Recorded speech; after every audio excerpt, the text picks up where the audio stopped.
Bonjour à toutes et à tous, bienvenue sur votre chaîne d'information régionale. Mercredi 11 décembre, on vous retrouve pour une nouvelle édition du journal, avec d'abord bien sûr vos prévisions météo en ce mercredi. Un temps de nouveau très perturbé, alternant entre soleil parfois, souvent nuages et pluie, du vent également, des rafales jusqu'à 60-70 km par heure même près des côtes. Et les températures de saison aujourd'hui, 8 degrés à Lille, à Saint-Omer et à Dunkerque, 9 degrés pour les maximales à Boulogne et à Quélé. Les prévisions météo complètes après ce journal. À la une, d'abord la deuxième journée d'action hier contre la réforme des retraites. Partout en France et dans la région, des milliers de personnes ont manifesté dans les rues pour crier leur opposition au projet de loi présenté aujourd'hui par le Premier ministre Édouard Philippe.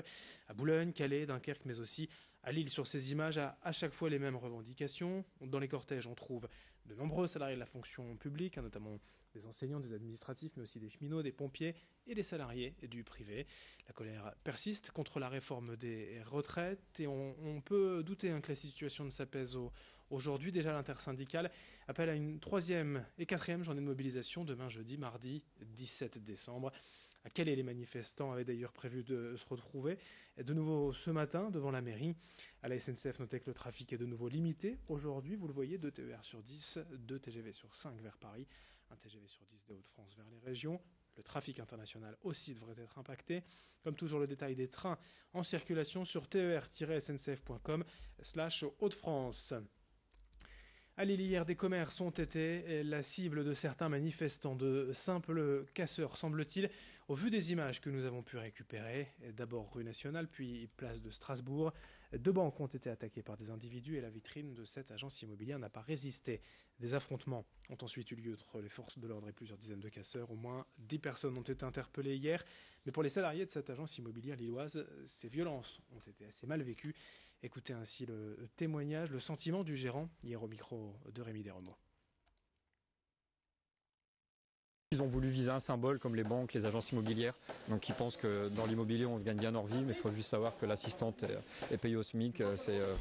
C'est des gens qui sont également là pour essayer de vivre leur vie tranquillement, de gagner leur salaire, et ils n'ont rien demandé à personne, quoi. C'est ça. Moi j'étais au téléphone avec eux quand ça s'est passé. Elles étaient en train de crier, quasiment de pleurer au téléphone, en panique, de peur qu'ils rentrent dedans et de se faire tuer, quoi. C'était un peu ça qu'elles me disaient au téléphone. Donc un peu traumatisant quand même comme expérience. Ouais. Je comprends plus la manifestation. Alors qu'on manifeste, oui, qu'on soit pas d'accord avec ce qui se passe, oui, mais pas comme ça. C'est pas ça manifester. Manifester, c'est marcher éventuellement, mais on commence pas à casser le bien des autres. Là, c'est du dégât gratuit, c'est de la violence gratuite, et il n'y a pas de mots pour justifier ça. C'est honteux. Voilà. Toujours dans l'actualité sociale, la grève aussi pour les salariés de Between Village à Lille, l'enseigne de cycle de la marque Decathlon. Ils étaient une dizaine hier matin à bloquer les entrées et sorties de l'usine Jetlane, la filiale de l'entreprise nordiste en charge des assemblages de vélos. Les grévistes dénoncent le non-respect du code du travail, les carences légales non payées, mais aussi les licenciements en masse et le harcèlement de certains salariés. Pour résumer, ces grévistes estiment subir une pression constante et évoquent un appel de détresse. Un paradoxe pour l'enseigne récemment désignée magasin préféré des Français, souvent vanté aussi pour son cadre de travail. Écoutez toutefois l'une des salariées mobilisées hier à Lille au micro de Jerry Jouot-de-Fer. On demande est-ce qu'on nous augmente nos salaires, on demande est-ce qu'on enlève la précarité, parce qu'on a beaucoup de personnes qui sont sur endettement, qui sont en burn-out aussi. On demande une réorganisation, des embauches, et surtout les CDD qui sont là depuis plus d'1 an, qu'on fait miroiter, qu'on leur fait espérer, qu'ils soient finalement valorisés comme il se doit. Nous, on demande des 35 heures et on demande qu'on rétablisse nos carences, nos postes payés et les primes de transport qui sont légalement obligatoires en métallurgie. Donc ça, c'est le minimum conventionnel qu'on demande. On ne demande pas à des masses, on veut juste avoir le minimum légal en fait. De son côté, la direction de Decathlon rétorque en évoquant une mobilisation minoritaire avec une vingtaine de salariés grévistes contre 200 employés dans cette usine Jetlane d'assemblage de vélos.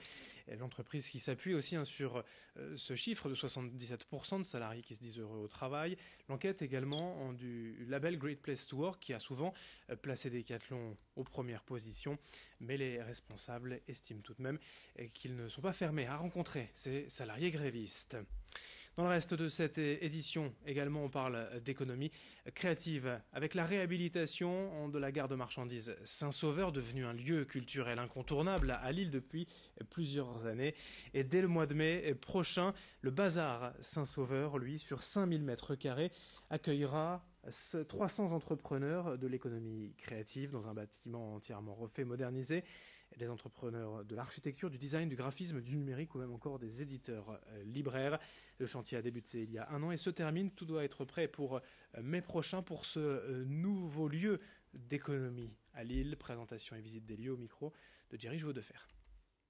5000 m² répartis en 2 bâtiments, une partie atelier avec des gens qui vont faire des choses en plein centre-ville, créer des choses, fabriquer des choses, et puis une autre grande partie avec des gens plus dans le tertiaire, dans tout ce qui est numérique, innovation, et avec des grands espaces communs dédiés à de l'événementiel, des temps avec des habitants, les gens du quartier et du public.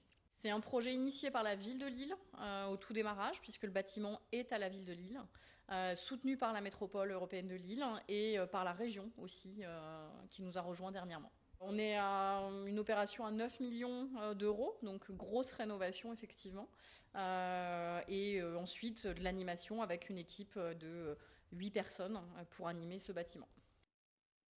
Le bazar de Saint-Sauveur qui ouvrira donc en mai 2020. On termine ce journal avec la tournée régionale du Perfect Model Tour, un casting itinérant pour les jeunes de 16 à 28 ans, filles et garçons qui veulent peut-être devenir mannequins. À Boulogne dès samedi, mais aussi au Touquet le 22 décembre, à Dunkerque et à Lille en janvier. L'agence Perfect Model cherche les visages de demain et offre un véritable casting de pro.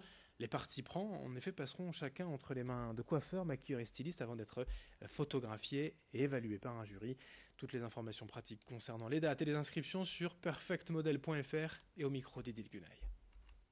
Le Perfect Model Tour, c'est avant tout une aventure humaine, puisque ça permet à chaque personne, chaque candidate de vivre son rêve pendant 20 minutes. Chacun va être accueilli avec le même sourire, va être coiffé, maquillé, photographié par un photographe de mode, avec la possibilité de récupérer les photos, et ensuite de passer devant un jury. Donc vraiment dans cette ambiance où chacune pourra vraiment vivre ce rêve qu'ils ont depuis toujours. Et puis il ne faut pas oublier aussi l'objectif de trouver les talents de demain, puisqu'on sait tous que les plus belles filles comme les gars se trouvent dans le Nord, donc on a vraiment espoir de trouver nos talents de demain. Fin de cette édition régionale, à suivre dans un instant vos prévisions météo et un autre journal dès le prochain quart d'heure. Très bonne journée à toutes et à tous.